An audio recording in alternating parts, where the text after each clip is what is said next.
I keep using my energy, pushing and shoving my way to peace. Almost there, feel like we're headed nowhere.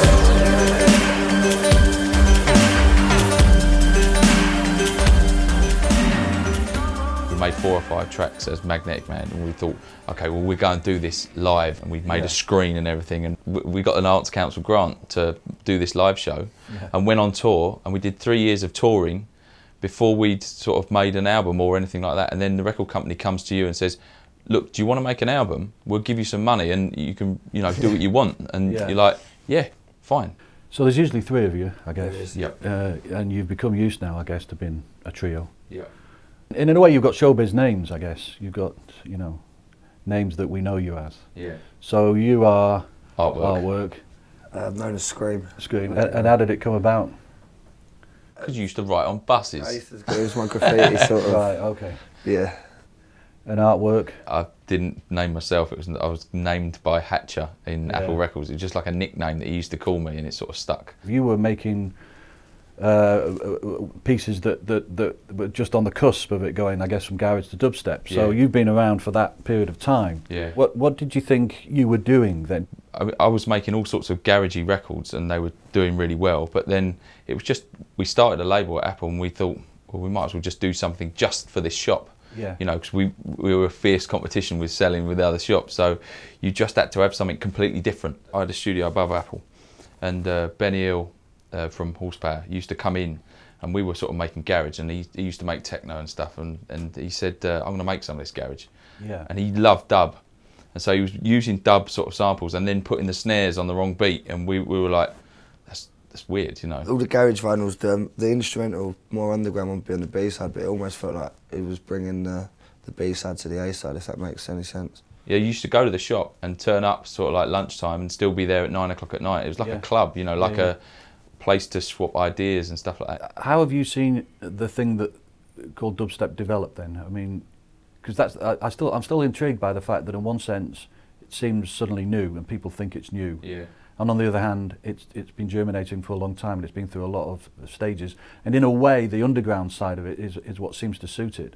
And as soon as you pop your head up into the mainstream, it's a kind of difficult move to make in a way, because there's accusations that it's done for contrived reasons. You know, how can we make this particular scene, this sound commercial? When in fact what makes it in a way is this idea crazy, quick thinking kind of collaborations that just sort of emerge and then die away. We were making records, and then you get some, you know, you hand it to a DJ or you go and play it out at a club, and that was it. And we was kind of thinking, how would you do it? How could you, you know, mix up this music a lot more?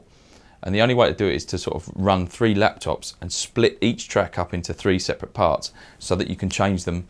So it's not just like mixing one record into another. You can actually nick the drums from that one and put them over that, and sort of almost like do it, you know, do it live, just mix and make a completely new sort of thing live. In a way, this is a new thing. It's a modern kind of way of working, and you've done something incredibly old-fashioned in a way, which is signed to a major label. Yeah. Now, why is that? And what was the allure in the end of thinking that's really the kind of collaboration we need to take this further? We've probably, between us, we've hit the most amount of people we're going to hit from where we was at. You can't phone up John Legend and say, you know, do you want to come, and, you know, you have to have that kind of major there. You can't get the promotion as well, that is so good. But do things change when it, you know, it becomes hyped and words like supergroup are used? And, yeah, we didn't come up with that. I know you didn't, but it happens, doesn't it? Yeah. You know, and you get put on the cover of the NME. And I think it bothers other people more than it does us, do you know what I mean? It's just another one of them NME taglines. You know, what's it like now to suddenly see the word, you know, dubstep as it's a overused thing? I think it's well overused. I get sick of hearing the term all the time, because for me it's all UK based music. For me, it's taking signals and arranging them in a sort of kind of, it's a sense of organising power, if you like. In that sense, it's a new kind of thing, isn't it? It is. It's just about that hype and that energy and the bass.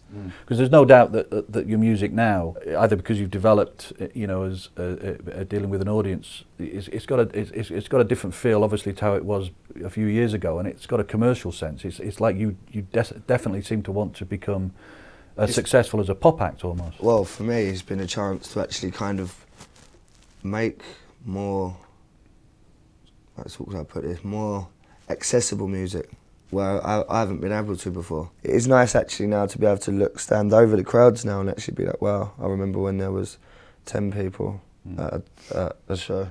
Do you know what I mean? There really was as well. The only people being there were the people who were making the tunes. Yeah. And we were the only people dancing as well, which was quite a mad feeling. Yeah. And now, them people you were standing in the club with are all off doing big club nights and doing the same. It's a right proud sort of feeling. Yeah. It is interesting though that ultimately it's the same as it ever was, really. Yeah. And once you take away all the fashionable bits and the Yeah. and the foreign bits, Yeah. almost still just show business, isn't it? You know. Mm-hmm. I'll use your showbiz names then. Artworks. Thank you very much. Thanks. Thanks very much.